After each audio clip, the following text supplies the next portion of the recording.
What's going on, guys? So I've been doing a lot of planning, and this is actually going to be a very interesting video. Okay, so basically, today we are going to be talking about the dojo here. So, at Sea Soul Hunter, he brought up a very good point. What should we farm in the dojos, and why? And after some days of thinking, I have finally come up with the answer. So unfortunately, I really can't go into any of these because I kind of forgot that I was filming this later, so I'm not able to enter in any of these. But I know for sure in either the Expert or the Extreme, you are going to get Spartan Daggers for Ride of the Valkyries. Okay, so here's some reason. I'm just going to start straight off. That's going to affect each and every single one of these. And I'm going to say, unless necessarily possible, this is going to be my personal opinion, by the way.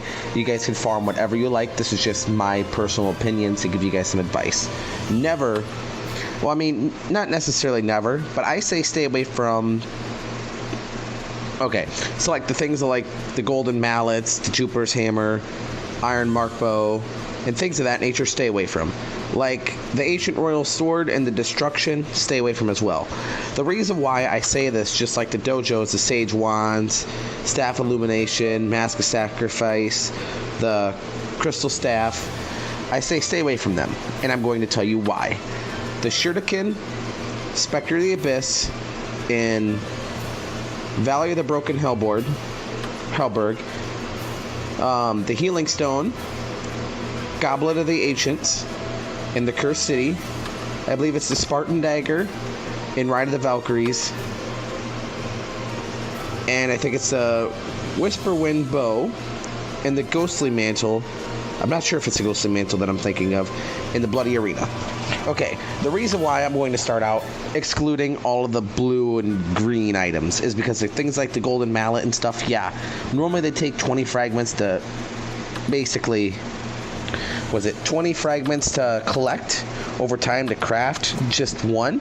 But yet again, now they released a feature in the Goblin Peddler, man, I cannot speak today, that you can actually get certain things. As you can see, now they included orange equipment chest, purple gift boxes. But here's what the reason why I say that is now, whoops, you can actually go in and buy these for 15,000 gold, which is really cheap. Now you get crude gear chest. Crude gear chest. And basically you can choose from any one of these items. Basically 3 of these, you know, whatever these, you could easily get those from one little sweep. But if you go way down to the end, you start to get into blue items, like Mask of Sacrifice right there, Dynamic Longsword, Golden Mallet. Watch. Bang. 20 fragments right there. And as you can see, you could pile a lot of them. And it only costs 1 diamond to refresh once. See right there, another crude chest, only 15,000. And it's very cheap. So that's why I say to get rid of the blue items and stuff out of the dojo and don't farm them. I mean, if you're, like with here, if I go into my heroes and scroll all the way down to here, I mean, this is going to really help out get a lot of these, because see, like, Mask of Sacrifice, Luna Boots, and the Golden Mallet, you're going to easily get them now to fuse your lower level heroes up to purple. Now, from going on to purple on up, the reason why I say farm the things like the Shuriken, the Spectre of the Abyss, and the Spartan Dagger is if you go over here into your heroes village, into your workshop, you can craft things like the Ancient Royal Sword in 11, almost 12 hours. Same thing with the Stealth Cape, you know, Clasp of Life, Phantom Jar, Destruction is 12.5 hours, Sage Wands, 13 hours.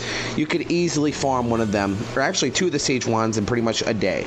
Now, instead of waiting for your dojos, and which is pretty much a week, and then farming all your stamina to get them, you could just come right over to here to the Heroes Village and craft them. Now, take in mind, I do have Workshop level 5. If you have level 1 or level 3 or level 4, it's going to be a little bit longer. I think it increases, or it decreases the time of the amount, you know, the amount of time that you have to wait by 2 hours each level, I believe. But that's the reason why I say should things go a bit, I cannot talk, but go for like healing stones, goblins of the ancients, you know, Shuriken. That's why I say go for them. It's because technically those are 50 to 60 piece fragments. I did a video on this earlier about how to improve the workshop, and obviously 50 to 60 piece fragments take a lot longer.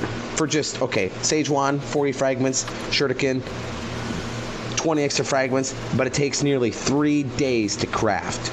So but instead of waiting the 6 days or 5 days or 4 days, whatever it is, to farm them, you could craft one of these in the time you wait. Also with Goblins of the Ancients, Spectre of the Abyss, things of that nature. Like the Natural Remedy you can easily farm, and the Ghostly Mantle is only 12 hours, 36 minutes. But okay, these are just a complete ripoff because they cost so much and you have to wait so long. Yeah, I'm farming one right now, but that's because I necessarily like need it. But that's why I say go for like things like the Shuriken, Spartan Dagger, Spectre of the Abyss, Goblin to the Ancients, is because they take so long to craft in the workshop and they take forever to farm. And you only get like 2 to 3 fragments. I think the Spartan Dagger is like 3 to 5 each sweep you do it. So I mean, you're only going to get like 20 fragments in 5 sweeps. So then you actually have to wait another week just to get it again. In the meanwhile, you could craft like 3 of them, or you could craft several Wellspring Waters, several Ancient Ruins, several, you know, Phantom Jars, or you could come over here and get some more green and blue items, maybe if the Grood chest gear doesn't have it, and those are pretty much instant, like 0 seconds. What is this? 0 seconds? Okay, I wonder where we're getting the time here. Okay, yeah. So I mean, the timing all really depends, and I mean, what you really need in a dojo is necessarily how you're going about your heroes. See, I don't really need any orange items, because also, another way to get orange items is actually, they've been giving away a lot of purple and orange item things as of late, but you can also get it right in your higher level raids here. If it'll let me see if I can request loot. I wonder where I'm at. Oh, I wasn't in line at all. But yeah, see, like, I could get a Staff of Illumination as quickly as possible, you know, straight from there. So that way, I really don't need to farm that many golden items, because you also, keep in mind, have those in your Guild War shop. You know, right here. You know, so you could get one of those a week. And those pretty much weigh out your options for the gold items. The blue/green items, the lower level items, you could get from the Grood chest gear, or you could just normally buy them in, you know, shops, or just a few less sweeps. So basically, I say go for the Healing Stone. Okay, so I'm going to break it down here. Value the Broken Halberd, go for the Spectre, the Abyss, and then go for the Shuriken. I say everything else you can easily craft everywhere else. The Shuriken, the Spectre, or the Abyss, that's the best way to get fragments. The Cursed City, Healing Stone, Goblin of the Ancients, best way to go. And then Spartan Daggers for Ride of the Valkyries, and the Bloody Arena. I'm not really sure. All of those can be crafted pretty quick, I think, except for the Wellspring Bow. You can go for pretty much whatever you want. This is just my opinion. And now that me talking, reflecting back on the video, I'm like, great. If I do apologize. If I said don't farm the Shurikens and Healing Stones, I meant to farm from each dojo, go for the 50/60 fragment items. Stay away from the 70 and 80 items, and stay away anything below under 40. Because in the workshop, anything under 40 fragments can be crafted in 13 hours or less. The orange items have been giving away a lot, and you can also get them in many different places, like the raids, you know, the guild arsenal, not the guild arsenal, not the Champions Corner. It's the one shop we just looked into for the Guild Wars. You know, and then also the blue/green items, you can get them straight from the Grood chest gear. And I'm going to put a screen at the end of this video just to show you everything that I covered and what all you should farm. And those are my reasonings. I do apologize, my voice is a little off. I do need to get a microphone, but I really do appreciate you guys watching. Yeah, whoa, okay, I just double clicked something somehow. But yeah, as you can see, standard review, whatever the world that is, I have 13 of them. 15 of these, 3 of these. I could get a lot of these from raids, actually. You get a lot of items. Now, if you're in a lower level guild, and let's say you have, like we have a guild on here, Baggy's in control of it, but like he keeps raids like 7 through 10 open to get purple items. And if that's the case, go for, you know, anything you really, I mean, you could go for anything you really want. Always go for what suits your needs. Like, I'm always going for the Shuriken of Spectre Abyss because they're going to take a lot longer. You got to take it for granted. You could easily craft them in here, but keep in mind, one orange item, you can craft like 5 of these in the same time. Actually, like 20 of these in the same time that you can of the Neiman Hide that I'm crafting here. Or the Shuriken, you could craft like 3 of these in the time that you could do the Shuriken. So all in all, it's all really your personal reference. That's just my reasoning. Again, quick overview. Go for the 50/50 fragments in here because you are going to get a few pieces. It's going to really help boost those items because they do take a lot longer to craft in the workshop and to farm. So these are going to really help you get those pieces up quickly. The golden items you can get from raids and every, you know, that other shop that we were speaking about earlier. And these lower level items like the golden mallet, you know, the hefty war axe, you could get in the crude chest gear, or you could just get them from like 3 sweeps in story mode. So your best bet is to always go for pretty much these items, and also they don't require that high of a level to get. I think it's either expert or extreme. I really can't show you because I pulled a stupid one and sweeped it before I recorded this video. So hopefully you guys did enjoy this. If I did miss anything, let me know in the comments.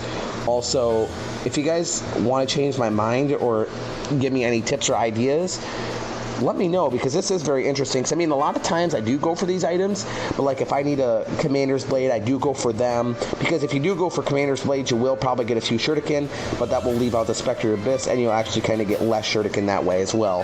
For the broken into the HALBERD. And this one in Dojo applies to pretty much all of them.